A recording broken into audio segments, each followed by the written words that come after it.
E aqui na Rádio Estadão, nosso contato agora com o ex-senador Delcídio Amaral. Bom dia ao senhor. Muito bom dia, Raíssen. Bom dia a todos os seus ouvintes. Bom, inicialmente queria abordar com o senhor uma questão aqui de momento, né? O senhor conhece também lá os meandros do Congresso, principalmente do Senado. Esse embate aí do Senado com o Judiciário, como é que o senhor vê? Acho muito ruim, né, Raíssen? Eu acho que o que está acontecendo aí, pelo menos o que ocorreu nas últimas 2 semanas, mais precisamente, eu acho que isso foi muito ruim para o país, sabe?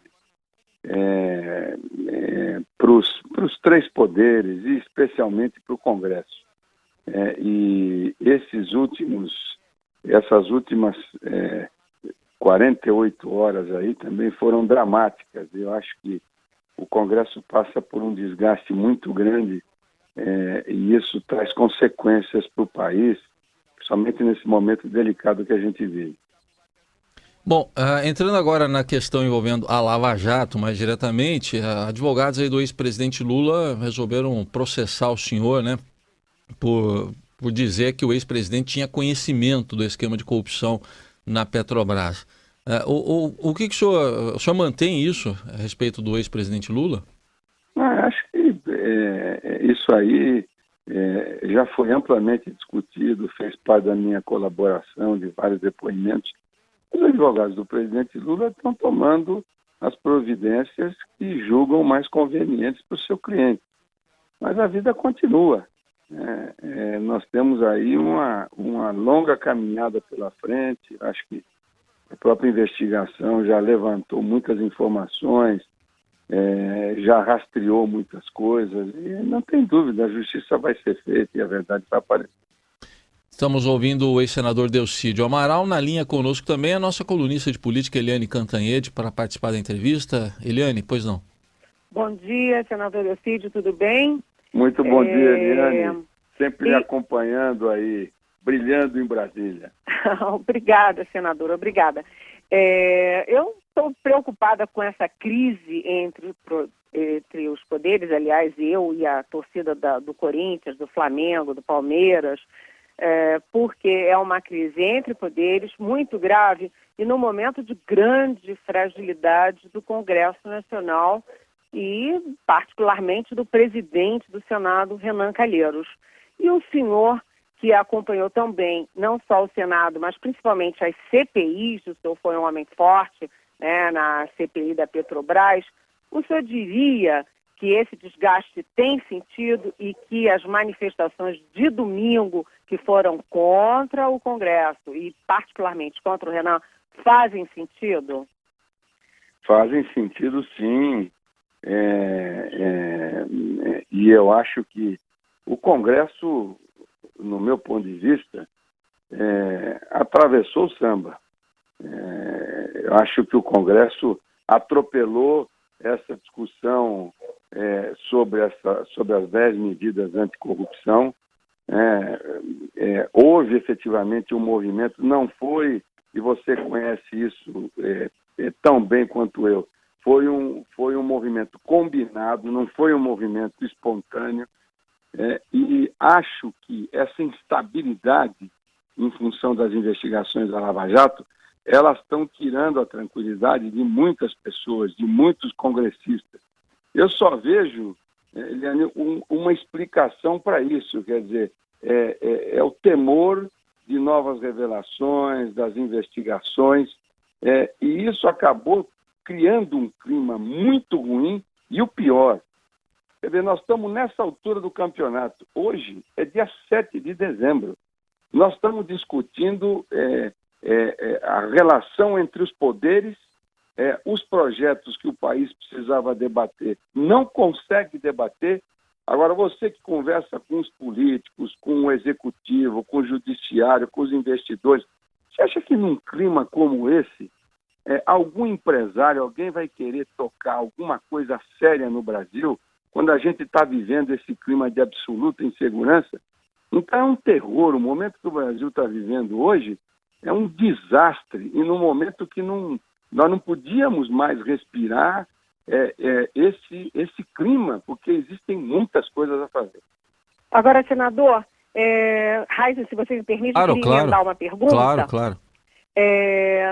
Se esse clima está exatamente como o senhor diz, como fazer a tramitação, o debate da reforma da Previdência, que é, ao mesmo tempo, essencial para tirar o país da crise e para garantir o futuro, e também é muito polêmica e atinge muitos interesses?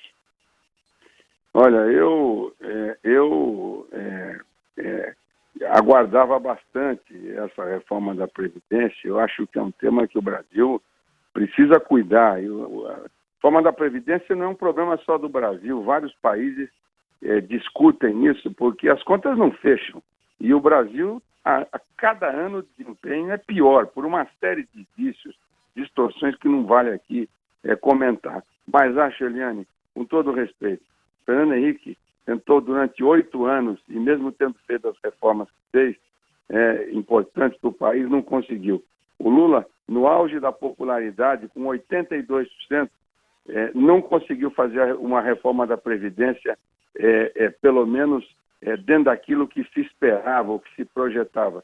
Eu acho muito difícil o atual governo, e nesse clima de instabilidade, aprovar uma reforma tributária como o Brasil precisa. Eu estou muito pessimista e acho que, como eu, muitos também, porque tudo que está acontecendo não ajuda. Já é uma reforma difícil. Nesse ambiente, pior ainda. Diante dessa crise toda, que solução que pode ser vislumbrada, então, envolvendo o Senado, mais precisamente, e o Judiciário? Eu acho que nós precisamos... O Judiciário está cumprindo o papel dele, né? Muita gente fala em erros, em equívocos, mas se a gente analisar a própria Lava Jato, o processo como um todo, que já dura 2 anos, os erros foram muito pequenos, quase desprezíveis para uma investigação desse tamanho.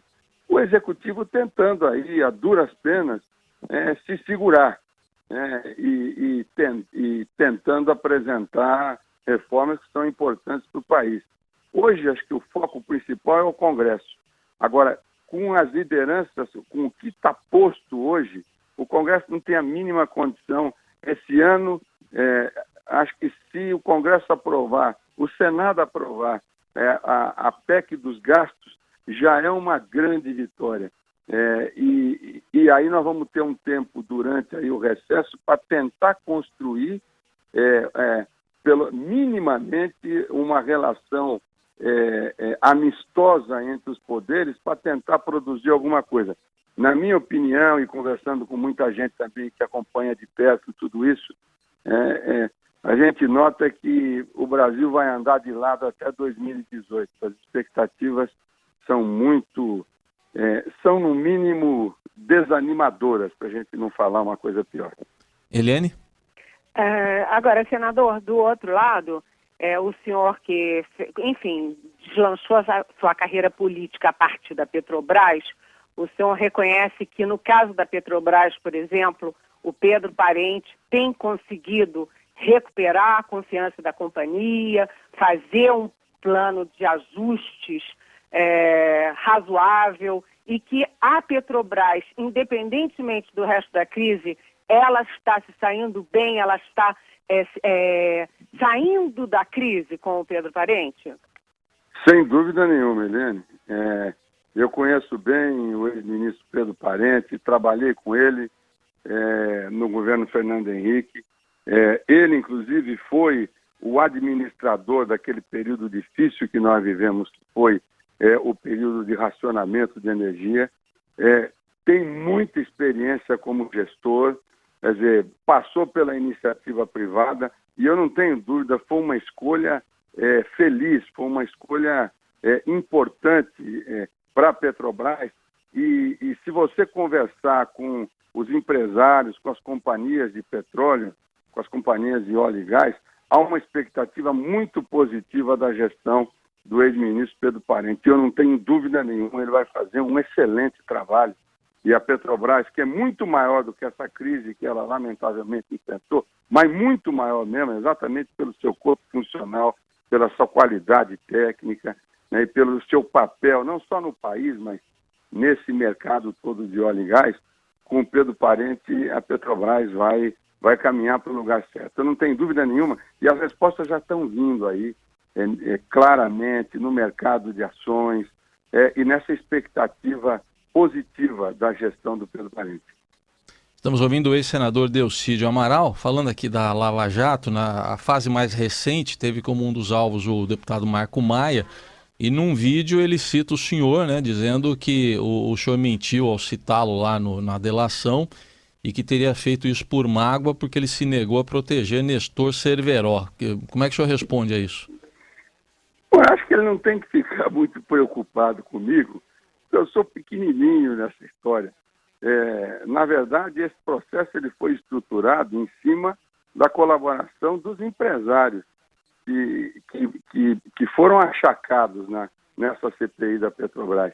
Quer dizer, as provas concretas, elas já foram colocadas à disposição da Justiça pelos empresários que passaram por isso. Então, quando eu vejo esse tipo de afirmação, é no mínimo uma afirmação de alguém que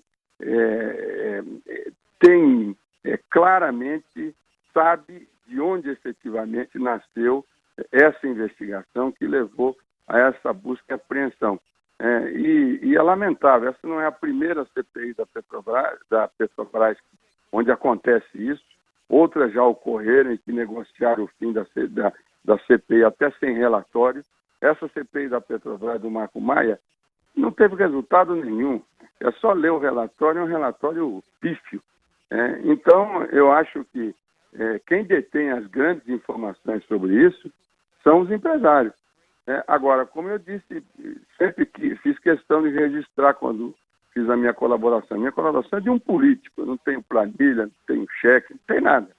Mas eu sei de muitas coisas como líder do governo e como alguém que conhece os meandros da Petrobras. Eu fui da companhia e, portanto, eu sabia bem os movimentos que envolviam situações como essa. Eliane? Agora, senador, a gente é de uma geração, né, em que as CPIs eram badaladas pela população, a opinião pública, pela imprensa. Havia toda uma articulação entre as CPIs, entre a imprensa, entre procuradores, Polícia Federal. Quer dizer, existia ali um esforço das CPIs para realmente descobrir o que havia de errado. Em que momento as CPIs deixaram de combater a corrupção e passaram a fazer parte da corrupção? Eu acho que o divisor de águas foi a CPI dos Correios, que você acompanhou muito de perto. Que foi uma CPI de 11 meses, mas com a participação efetiva do Ministério Público, da Polícia Federal, e de um time de parlamentares que estavam dispostos a fazer efetivamente um serviço para o país. E foi a primeira CPI que trouxe resultados concretos do seu ponto de vista judicial. Basta ver o histórico julgamento do Supremo Tribunal Federal, que tratou especificamente de tudo aquilo que no ambiente político, de debate, de discussão, de atritos, nós construímos ao longo de 11 meses. Dali para frente, você pode observar, você acompanha bem de perto. Você lembra de uma CPI que trouxe resultados concretos? Eu, pelo menos, não me lembro. Pode ter acontecido uma ou outra, mas de uma dimensão menor.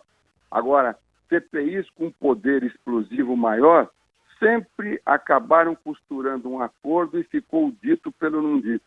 A gente lembra de CPI de Petrobras, de CPI de Cachoeira, uma série de CPIs que você lembra, você acompanhou. E como é que isso terminou? Terminou sem relatório, ou então com uma listagem para mandar investigar, mas coisas muito menores, coisas que não davam consistência para você seguir adiante em função do que estava sendo investigado. Os parlamentares das CPIs enchendo os cofres, vendendo a alma e vendendo seus votos para os empreiteiros, por exemplo, né? Aliás, você está dando um ótimo exemplo. E para não ficar só em Petrobras, há mais ou menos, há alguns anos atrás, acho que uns 3 anos atrás, fizeram uma CPI do setor elétrico. Foi um negócio, Eliane, inacreditável que fizeram. Quer dizer, você cria uma CPI para tungar alguém.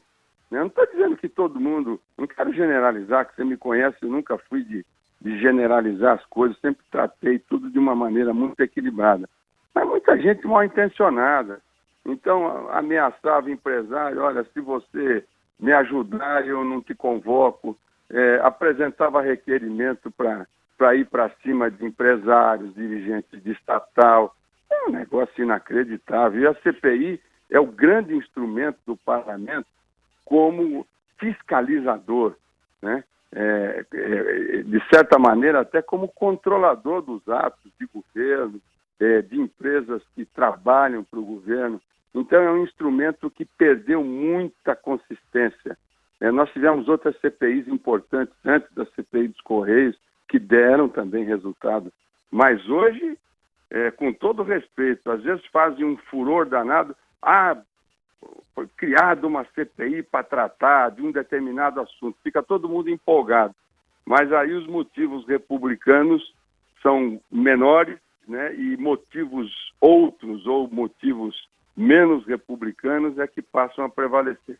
É triste isso. Isso não estou dizendo que acontece com todo mundo, mas tem sistematicamente ocorrido. Bem, ainda sobre a Lava Jato, com tudo que o senhor conhece e colaborou até agora, até onde ela vai? Até quem ela pode chegar? Não, eu acho que eu acho que a Operação Lava Jato avançou muito, né? Eu acredito que ela ainda tem um trabalho grande ao longo do próximo ano, com certeza absoluta. Agora, depende da instância, né? Por exemplo, no Paraná, as coisas avançaram, tem avançado bastante, né? Depois vem os tribunais regionais, né? Depois o STJ, o STF. Eu acho que pela dimensão, nós vamos ter desdobramentos aí ao longo dos próximos anos. Mas acho que as principais investigações, elas vão já estar bem encaminhadas até o final do próximo ano, não tenho dúvida nenhuma. Não estou dizendo que vai terminar, mas acho que o núcleo, os principais pontos da investigação já vão estar muito bem delineados. Eliane?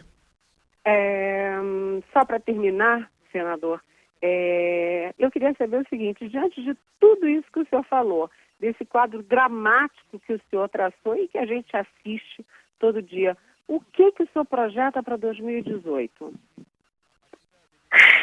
Esse é uma... Eliane, eu acho que está havendo... Os principais quadros políticos, eles estão deteriorando, né? Eles estão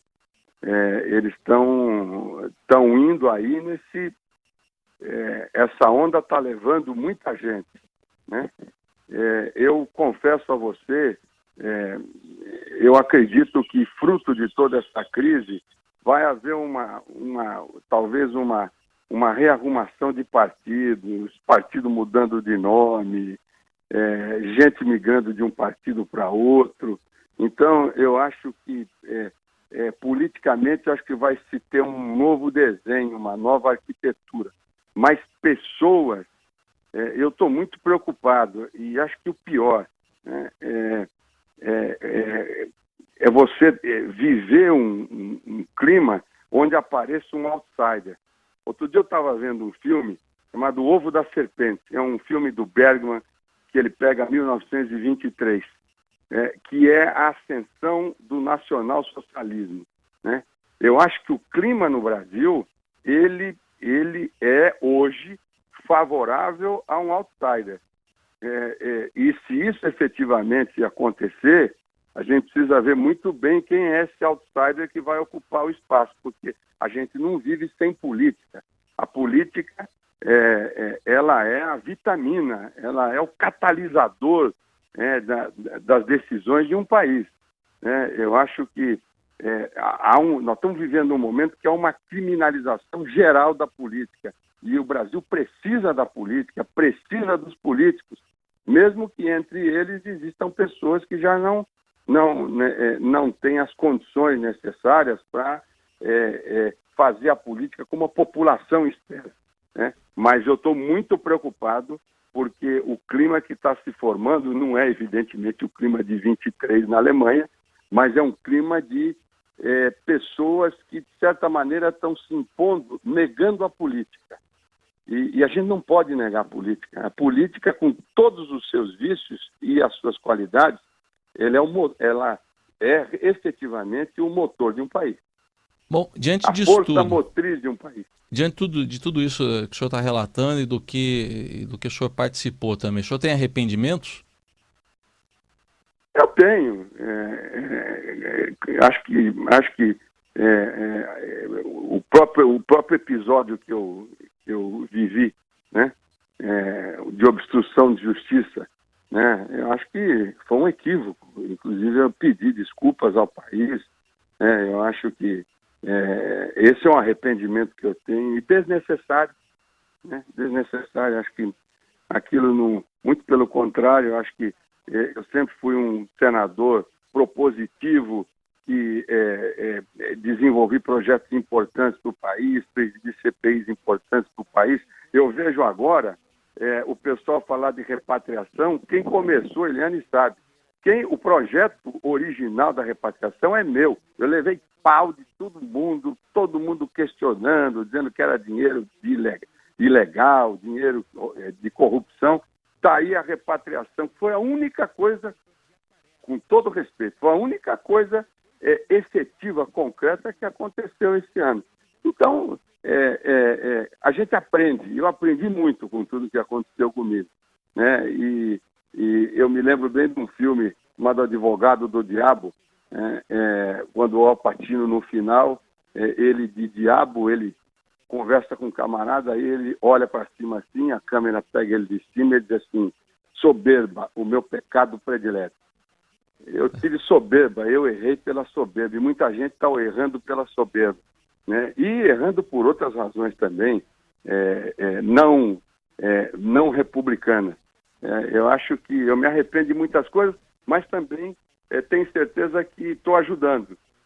Estou ajudando o Brasil a virar uma página, porque eu tive a coragem também de fazer uma colaboração, que eu não fui atrás de pequenininho, não fui atrás de quem já estava sofrendo. Eu tive a minha colaboração, ela foi pautada por aquelas pessoas que são realmente os mentores de tudo isso que a Lava Jato está passando ali. Muito bem. Eu faço uma última pergunta só, porque diante que o senhor provoca reações as mais diversas dos ouvintes, né? Acho que o senhor pode imaginar isso pelas redes sociais também. Claro. Como o senhor hoje vive de que forma? Quais são as suas fontes de renda, por exemplo? Eu sou de uma família de pecuaristas, que tem mais de 100 anos de trabalho no Pantanal, né? Minha família é uma família, meus pais, meus avós, né? Eles são pecuaristas cuja história se mistura com a história da minha região, da minha cidade, Corumbá, né? E também nós temos comércio, mas isso já de muito tempo, muito antes de eu ser político. E continuo trabalhando. A vida anda, né? É a história do Mandela, né? Quando ele sai da prisão na África do Sul, ele diz assim: todos os meus ódios, os meus dissabores não vão passar desse portão. Então, o Fernando Pessoa é que diz, né, que quem questiona muito não entende a vida, né? Eu não sei se eu entendo a vida, mas não questiono, não. E toco a vida em frente, estou trabalhando, seguindo rigorosamente o meu acordo judicial, e deixando que as feridas, Deus cuida delas. Então, bola para frente e vamos trabalhar para ajudar o meu estado, para ajudar o nosso país e ultrapassar aí esses obstáculos que, lamentavelmente, a gente tem vivido aí no nosso dia a dia. Nós ouvimos aqui na Rádio Estadão o ex-senador Delcídio Amaral. Obrigado pela atenção. Até uma próxima oportunidade. Um grande abraço a você, um abraço, Eliane, sucesso sempre para vocês aí. Obrigado. Obrigada, abraço.